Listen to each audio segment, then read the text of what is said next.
the idea of democracy is participatory governance. And so you notice that the modern democracies emerged out of the European Enlightenment. And specifically, because the idea that a lot of people, some huge number, not a tribal number, a huge number of anonymous people who don't know each other, are not bonded to each other, who believe different things, who grew up in different ways, can all work together to make collective decisions, well, that affect everybody, and where some of them will make compromises in the thing that matters to them for what matters to other strangers. That's actually wild. Like, it's a wild idea that that would even be possible. Yeah. And it was kind of the result of this high Enlightenment idea that we could all do the philosophy of science, and we could all do the Hegelian dialectic.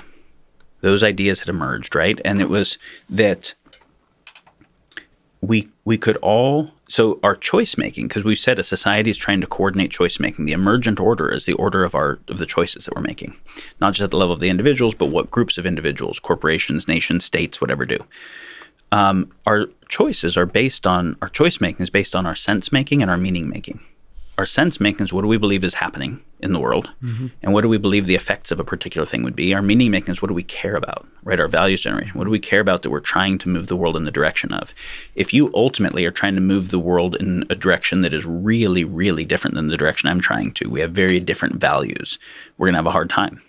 And if you think the world is a very different world, right? If you think that systemic racism is rampant everywhere and one of the worst problems, and I think it's not even a thing. If you think climate change is almost existential and I think it's not even a thing, we're going to have a really hard time coordinating. And so we have to be able to have shared sense making of, can we come to understand just what is happening together?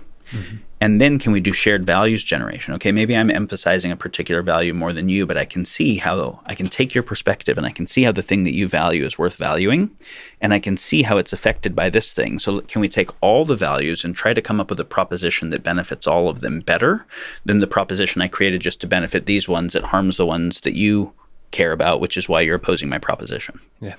We don't even try in the process of crafting a proposition currently to see, and this is a reason that the proposition, when we vote on it, gets half the votes almost all the time. It almost never gets 90% of the votes, is because it benefits some things and harms other things. We can say, oh, theory of trade-offs, but we didn't even try to say, could we see what everybody cares about and see if there was a better solution? The proposition crafting and refinement process has to be key to a democracy or participatory governance, and it's not currently. So democracy emerged as an Enlightenment era idea that we could all do a dialectic and come to understand what other people valued, and so that we could actually come up with a cooperative solution rather than just, fuck you, we're going to get our thing in war, right?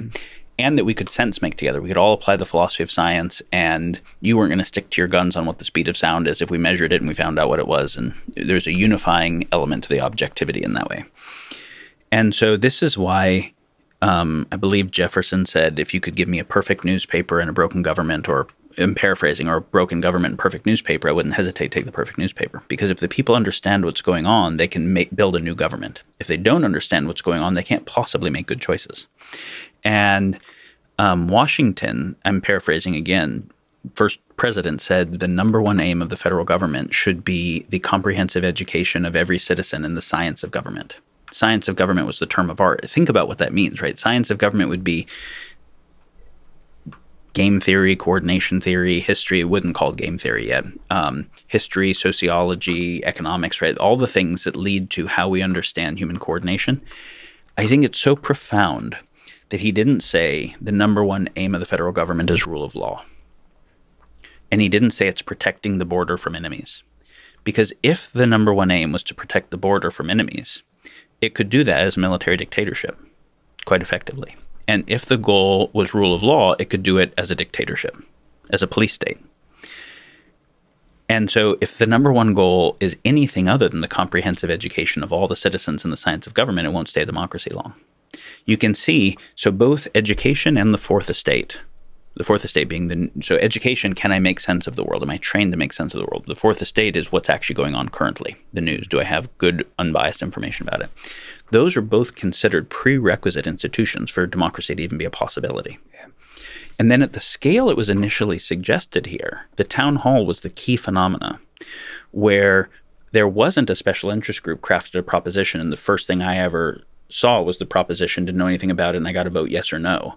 It was in the town hall. We all got to talk about it, and the proposition could get crafted in real time through the conversation, which is why there was that founding father statement that voting is the death of democracy.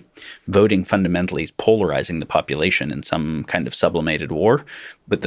And we'll do that as the last step. But what we want to do first is to say, how does the thing that you care about that seems damaged by this proposition, how could that turn into a solution to make this proposition better?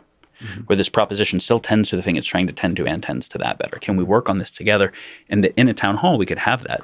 As the scale increased, we lost the ability to do that.